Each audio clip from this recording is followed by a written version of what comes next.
Kamusta mga kakwento? Handa na ba kayo para sa isang mahiwagang paglalakbay?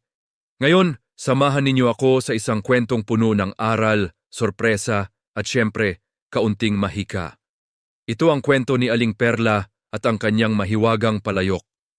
Sa isang maliit at simpleng baryo, may isang matandang babae na nagngangalang Perla. Si Aling Perla ay kilala sa kanyang kabaitan at pagiging matulungin sa kapwa, kahit na siya mismo ay nabubuhay sa kahirapan. Ang tanging kasama niya sa buhay ay ang kanyang nag-iisang anak na si Pina.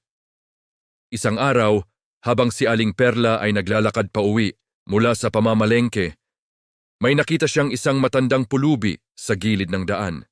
Kahit nakakarampot lang ang dala niyang pagkain na sapat lang para sa kanila ni Pina, hindi siya nagdalawang isip na ibahagi ito. Binigyan niya ng tinapay at tubig ang matanda. Napakabuti ng iyong puso, sabi ng pulubi. Bilang pasasalamat, may inabot itong isang luma at maitim na palayok kay Aling Perla.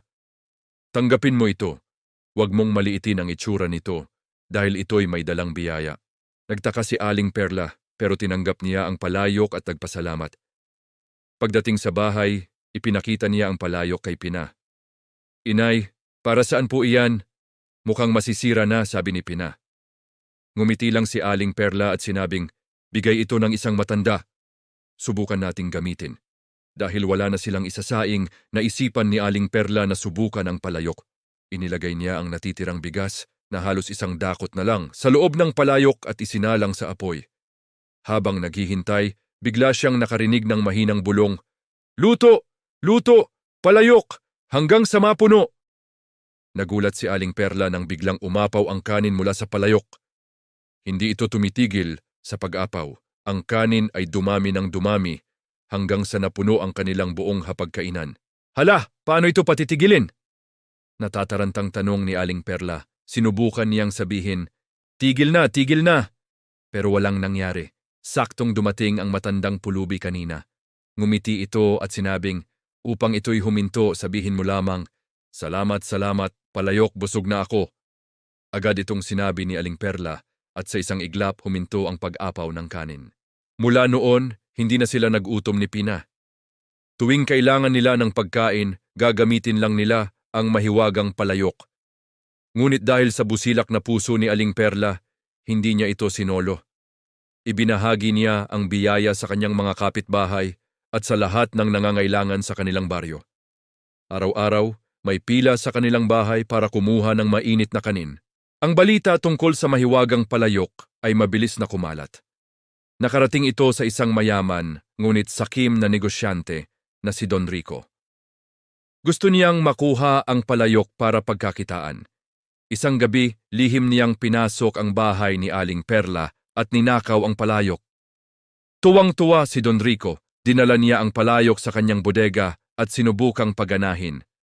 Naalala niya ang narinig na utos, luto, luto, palayok hanggang sa mapuno. At nagsimula ngang umapaw ang kanin. Nagalak siya sa dami ng kanin na maaari niyang ibenta. Pero hindi niya alam kung paano ito patitigilin. Wala siyang narinig tungkol sa pangalawang utos. Ang kanin ay tirus-tirusan sa pag-apaw. Napuno ang bodega, lumabas sa mga bintana at kumalat sa buong bayan. Natakot ang mga tao, nagdulot ito ng malaking perwisyo. Sa gitna ng kaguluhan, tumakbo si Don Rico kay Aling Perla at humingi ng tulong at tawad. Naawa si Aling Perla at isinigaw ang mga salitang, "Salamat, salamat, palayok, busog na ako," at huminto ang palayok. Nahihiyang isinauli ni Don Rico ang palayok. Natutunan niya ang isang mahalagang aral. Ang kasakiman ay walang maidudulot na mabuti. Mula noon, nagbago siya at naging matulungin na rin sa kapwa. Ang mahiwagang palayok naman ay patuloy na nagsilbing simbolo ng pagbabahagi at kabutihan sa kamay ni Aling Perla. At diyan nagtatapos ang ating kwento. Ano ang aral na napulot nyo? I-comment nyo naman sa ibaba. Tandaan, ang tunay na mahika ay hindi nasa mga bagay, kundi nasa puso nating handang tumulong at magbahagi. Maraming salamat sa panonood. Huwag kalimutang mag-like, share at subscribe para sa mas marami pang mahiwagang kwento. Hanggang sa muli!